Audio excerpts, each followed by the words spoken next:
Di pedalaman Kalimantan terdapat sebuah desa yang terletak jauh dari keramaian kota.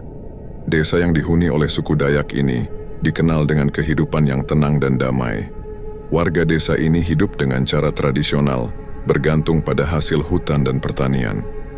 Mereka menjalani kehidupan yang sederhana namun penuh dengan kearifan lokal yang sudah diwariskan turun-temurun. Namun di balik ketenangan itu, ada rahasia kelam yang tersembunyi di hutan yang mengelilingi desa. Setiap malam, suara-suara aneh sering terdengar dari arah hutan, meskipun tidak ada seorang pun yang tahu pasti asal-usulnya. Beberapa orang yang berani mengungkap misteri tersebut menghilang tanpa jejak. Itulah yang membuat banyak orang di desa menjadi takut untuk pergi terlalu jauh ke dalam hutan. Salah satu keluarga yang baru saja pindah ke desa tersebut adalah keluarga Sulaiman. Sulaiman, seorang pria berusia 40 tahun, bersama istrinya Zahra dan dua anak mereka, Lina dan Diko, memutuskan untuk menetap di desa tersebut untuk mencari ketenangan. Mereka tidak menyadari bahwa ketenangan yang mereka cari justru akan membawa mereka ke dalam sebuah kekejaman yang belum pernah mereka bayangkan sebelumnya. Saat pertama kali tiba di desa, Sulaiman dan keluarganya disambut dengan ramah oleh para penduduk setempat. Mereka dikenalkan dengan kepala desa, Pak Udin, seorang lelaki tua yang bijaksana, namun terlihat agak gelisah. Pak Udin memperingatkan mereka untuk tidak pergi ke hutan setelah matahari terbenam, dan untuk selalu berhati-hati dengan orang-orang yang tampaknya aneh dan selalu menghindar dari orang lain. Sulaiman, yang masih muda dan penuh semangat, tidak terlalu mempercayai cerita-cerita seperti itu. Baginya, semua itu hanyalah mitos yang diciptakan untuk menakut-nakuti pendatang baru. Namun, Zahra, istrinya, merasa ada sesuatu yang janggal. Ia seringkali melihat beberapa penduduk desa yang tampak terasing dan membawa sesuatu yang tertutup kain hitam, seperti benda-benda yang tidak ingin dilihat oleh orang lain. Di satu malam yang sunyi, Zahra terbangun dari tidurnya oleh suara ketukan di pintu rumah mereka. Ketika ia membuka pintu, hanya ada angin malam yang dingin dan suara gemerisik dedaunan. Tidak ada siapapun di luar, namun ia merasa ada sesuatu yang aneh, seolah-olah ada mata yang mengawasi dari kegelapan. Keanehan mulai muncul setelah beberapa minggu keluarga Sulaiman tinggal di desa tersebut. Diko, anak laki-laki mereka yang berusia 7 tahun, mulai menunjukkan perilaku yang tidak biasa. Ia sering berbicara sendiri dan menghabiskan banyak waktu di dekat hutan. Terkadang ia mengaku mendengar suara wanita yang memanggil-manggil namanya dari dalam hutan. Lina, anak perempuan mereka yang lebih tua, juga mulai merasakan perubahan dalam dirinya. Ia merasa seperti ada sesuatu yang mengikutinya setiap kali ia berjalan sendirian di sekitar rumah. Suatu hari Lina menemukan sebuah boneka kayu yang aneh tergeletak di halaman belakang rumah mereka. Boneka itu tampak sangat tua dan rusak, dengan wajah yang tampak seperti manusia, namun memiliki ekspresi yang mengerikan. Zahra, yang merasa gelisah, mencoba untuk mencari tahu lebih banyak tentang benda tersebut. Ia bertanya kepada beberapa tetangga, namun mereka hanya menghindar dan tidak mau memberi penjelasan. Pak Udin, yang seharusnya memberikan penjelasan, justru mengingatkan Zahra untuk berhati-hati dan jangan terlalu banyak mencari tahu tentang hal-hal yang berhubungan dengan dunia hitam. Suatu malam setelah mengalami serangkaian kejadian aneh, Sulaiman memutuskan untuk menyelidiki lebih lanjut. Ia mengajak Pak Udin untuk berbicara lebih dalam tentang apa yang sebenarnya terjadi di desa mereka. Pak Udin akhirnya menceritakan sebuah kisah yang sudah lama terkubur dalam sejarah desa. Dulu, desa ini damai, kata Pak Udin dengan suara rendah.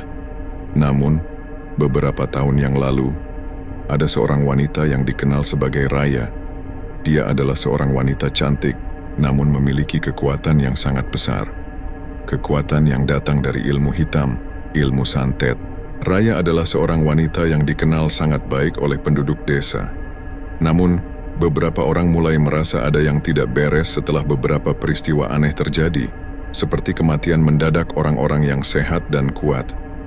Banyak yang mulai mencurigai bahwa Raya terlibat dalam kejahatan tersebut. Meskipun tidak ada bukti yang jelas, desas-desus tentang praktik santet yang dilakukan oleh Raya semakin kuat. Pada suatu malam, Raya tiba-tiba menghilang tanpa jejak. Setelah itu, kejadian-kejadian aneh semakin sering terjadi di desa. Warga yang sebelumnya sehat, tiba-tiba jatuh sakit tanpa alasan yang jelas. Beberapa orang mulai merasa tubuh mereka tidak bisa bergerak, seperti dilumpuhkan oleh kekuatan yang tidak tampak. Kejadian-kejadian ini membuat banyak orang percaya bahwa Raya masih ada di desa, menyebarkan kutukan dan sihir jahatnya. Hari-hari berlalu dan kekuatan jahat yang melanda desa semakin parah. Salah satu kejadian yang paling mengerikan adalah ketika Diko, anak mereka yang masih kecil, tiba-tiba jatuh sakit dengan demam tinggi. Seluruh tubuhnya membiru dan matanya melotot seolah-olah sedang melihat sesuatu yang tidak ada. Zahra dan Sulaiman panik dan mereka membawa Diko ke dukun desa untuk mendapatkan pertolongan. Dukun tersebut seorang lelaki tua bernama Pak Saman yang sudah lama dikenal oleh penduduk desa melakukan ritual pengobatan. Setelah beberapa jam, Pak Saman mengungkapkan sesuatu yang mengejutkan. "Anakmu terkena santet," kata Pak Saman dengan suara berat. "Ini bukan penyakit biasa. Ada seseorang yang mengirimkan kekuatan hitam untuk mencelakakan keluargamu." Pak Saman memberitahu mereka bahwa santet yang diterima oleh Diko sangat kuat dan tidak bisa sembuh hanya dengan obat biasa.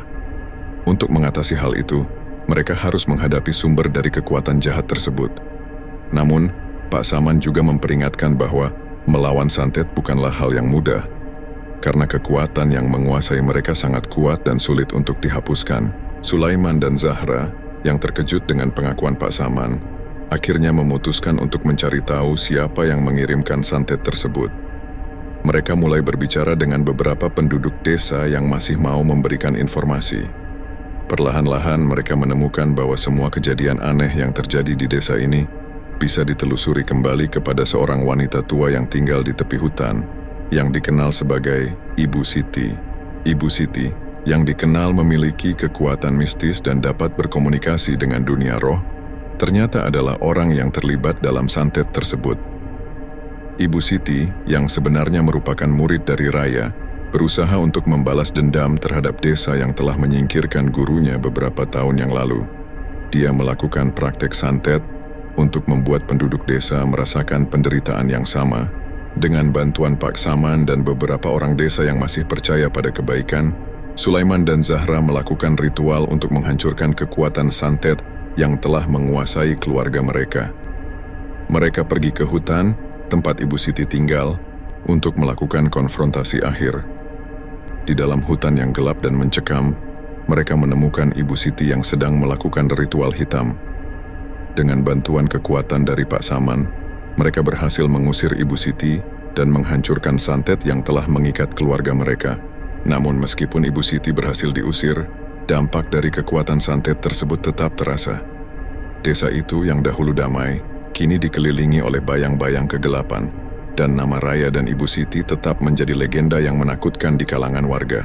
Setelah pertemuan dengan Pak Saman, keluarga Sulaiman mulai merasa bahwa mereka tidak bisa lagi mengabaikan keanehan di desa itu. Zahra, yang memiliki intuisi tajam sebagai seorang ibu, merasa bahwa ancaman terhadap Diko dan keluarganya lebih besar dari yang ia bayangkan. Malam-malam berikutnya menjadi penuh ketegangan. Pada suatu malam, Zahra terbangun dari tidurnya karena suara langkah kaki di luar rumah. Ia menengok keluar dari jendela dan melihat bayangan seseorang berdiri di dekat pohon mangga di halaman belakang. Sosok itu tampak seperti perempuan dengan rambut panjang yang terurai, berdiri mematung menghadap ke rumah. Zahra memanggil Sulaiman, namun saat mereka membuka pintu untuk memastikan, sosok itu menghilang begitu saja. Esok paginya, Zahra menemukan tumpukan bunga kamboja di dekat pohon mangga, bersama dengan beberapa bulu ayam dan kain hitam yang diikat menjadi simpul. Pak Saman, yang mereka panggil kembali ke rumah, langsung mengenali benda-benda itu sebagai jebakan gaib. Ia mengatakan bahwa itu adalah tanda peringatan dari pelaku santet, sekaligus alat untuk memperkuat pengaruh mereka terhadap korban. Ini berarti mereka ingin menghabisi keluargamu. Jangan pernah meremehkan kekuatan mereka, ujar Pak Saman sambil membakar benda-benda tersebut dalam sebuah ritual. Sementara itu, Diko semakin sering berbicara sendiri. Ketika ditanya oleh Zahra, ia mengaku bahwa ia berbicara dengan seorang wanita yang memanggilnya dari dalam hutan. Wanita itu, menurut Diko, selalu mengenakan pakaian putih dan seringkali menyanyikan lagu yang terdengar seperti Nina Bobo. Dia bilang dia ingin aku bermain di rumahnya di dalam hutan, kata Diko dengan polos. Zahra merasa merinding mendengar pengakuan itu. Ia meminta Sulaiman untuk lebih mengawasi Diko, namun suatu sore, bocah itu menghilang dari rumah. Seluruh desa ikut mencari, dan Zahra hampir kehilangan akal sehatnya. Setelah beberapa jam, Diko ditemukan di pinggir hutan, duduk sendirian dengan wajah kosong. Ketika dibawa pulang, Diko hanya mengulang-ulang satu kalimat. Dia bilang aku harus kembali. Rumahnya gelap, tapi dia menungguku. Kalimat itu terus terngiang di kepala Zahra sepanjang malam. Ketakutan yang semakin dalam mendorong Sulaiman untuk menyelidiki keberadaan Ibu Siti, perempuan tua yang disebut-sebut sebagai murid raya. Ia pergi bersama Pak Udin untuk menemui beberapa penduduk yang tinggal di dekat hutan, mencari tahu lebih banyak tentang wanita itu. Penduduk desa bercerita bahwa Ibu Siti dulunya adalah dukun penyembuh yang disegani. Namun, setelah kematian suaminya yang tragis, ia berubah menjadi sosok yang pendiam dan mulai mempelajari ilmu hitam. Beberapa warga bahkan mengatakan bahwa ia memiliki kebiasaan aneh, seperti berbicara dengan boneka kayu yang ia gantung di depan rumahnya, dan seringkali menghilang selama berhari-hari ke dalam hutan. Menurut cerita seorang warga tua, Ibu Siti pernah terlihat melakukan ritual di bawah pohon besar yang disebut pohon kematian. Pohon itu, yang tumbuh di tengah hutan, dianggap sebagai tempat berkumpulnya roh-roh jahat. Mereka percaya bahwa siapapun yang melakukan ritual di sana akan memperoleh kekuatan gaib yang besar, namun dengan harga yang mengerikan. Pak Saman menyarankan agar Sulaiman dan keluarganya melakukan ritual perlindungan untuk melindungi rumah mereka. Ritual ini membutuhkan benda-benda tertentu yang hanya bisa ditemukan di dalam hutan, termasuk daun-daun dari pohon kematian. Meskipun penuh risiko, Sulaiman memutuskan untuk pergi bersama Pak Saman dan beberapa pemuda desa yang berani. Malam itu mereka memasuki hutan dengan membawa obor.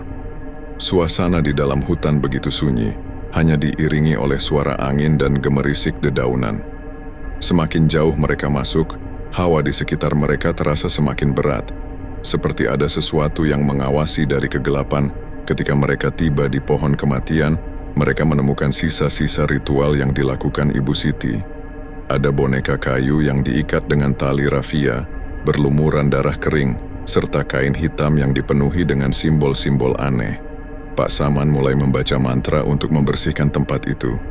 Namun tiba-tiba terdengar suara tawa kecil yang menggema dari kegelapan. Salah satu pemuda yang ikut dalam kelompok itu tiba-tiba menjerit dan berlari ke arah hutan. Ketika mereka mencoba mengejarnya, yang tersisa hanyalah pakaian robek yang tergantung di dahan pohon. Tidak ada jejak tubuh pemuda itu. Ketegangan memuncak ketika Ibu Siti muncul di depan rumah Sulaiman pada malam berikutnya. Ia berdiri di depan pagar, mengenakan kain hitam, dengan tatapan mata yang kosong. Ia tidak berbicara, namun mengangkat tangannya yang kurus, dan menunjuk langsung ke arah Zahra yang berdiri di depan pintu. Pak Saman, yang berada di dalam rumah, segera menyadari bahaya itu. Ia mulai mempersiapkan ritual untuk mengusir kekuatan jahat tersebut. Namun, Ibu Siti tiba-tiba menghilang dalam kegelapan malam, meninggalkan bau anyir yang menyengat. Pak Saman yang berada di dalam rumah segera menyadari bahaya itu. Ia mulai mempersiapkan ritual untuk mengusir kekuatan jahat tersebut. Namun Ibu Siti tiba-tiba menghilang dalam kegelapan malam, meninggalkan bau anyir yang menyengat. Saat ritual berlangsung, rumah mereka dihantam oleh kekuatan gaib yang tak terlihat. Benda-benda berjatuhan, suara-suara aneh terdengar dari dinding, dan Diko mulai kejang-kejang di lantai. Zahra memeluk Lina sambil menangis, sementara Sulaiman membantu Pak Saman menyelesaikan ritual tersebut. Dengan mantra terakhir, Pak Saman berhasil mengusir kekuatan itu. Namun ia memperingatkan bahwa bahaya belum sepenuhnya hilang. Mereka harus menghadapi Ibu Siti langsung jika ingin memutus kutukan ini. Sulaiman, Zahra, dan Pak Saman pergi ke rumah Ibu Siti yang terletak di tepi hutan. Rumah itu tampak tua dan rapuh, dengan suasana yang sangat mencekam.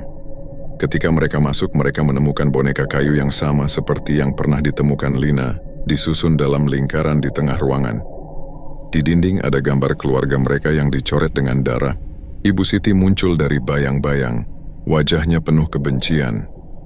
Ia mengungkapkan bahwa dendamnya terhadap desa berasal dari kematian Raya, gurunya, yang dianggap sebagai keluarganya sendiri. Kalian semua pantas merasakan penderitaan yang dia rasakan, teriaknya. Pertarungan spiritual pun terjadi. Pak Saman melawan kekuatan gaib Ibu Siti dengan mantra-mantra, sementara Sulaiman dan Zahra berusaha menghancurkan boneka-boneka kayu yang menjadi sumber kekuatannya. Setelah perjuangan panjang, Ibu Siti akhirnya kalah, dan rumah itu mulai runtuh seiring dengan hancurnya boneka terakhir.